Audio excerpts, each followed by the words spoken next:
Kaunti ya Busia tuko na Mama Women Rep anaitwa Kipepeo, mwenyewe atawaambia. Asante sana.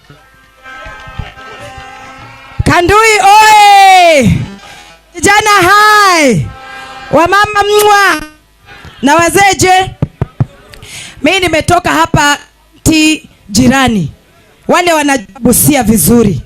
Na nimekuja hapa kwa sababu nasikia njaa.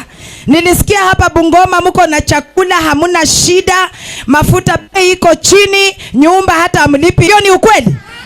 Mnasikia njaa vile sisi tunasikia njaa? Maisha imekuwa ngumu vile maisha ya Busia imekuwa ngumu. Watoto wameenda shule wote kwa sababu mna karo ya shule.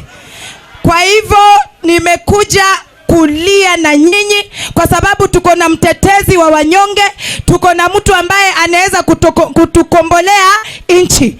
Badili ya Ruto na Gachagua kusaidia wananchi ili tuweze kuishi vizuri, wameenda kungangana kuchapana na majudges.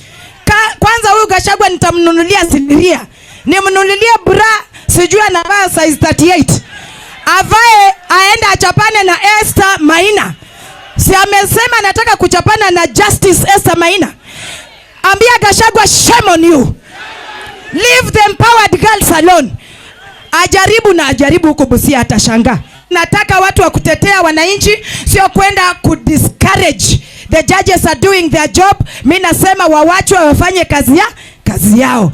Otherwise hapa mimi ni jirani, nitakuwa nakuja tu. Mtakuwa mnakumbuka hii sura. Aya baherere mno. Asante sana.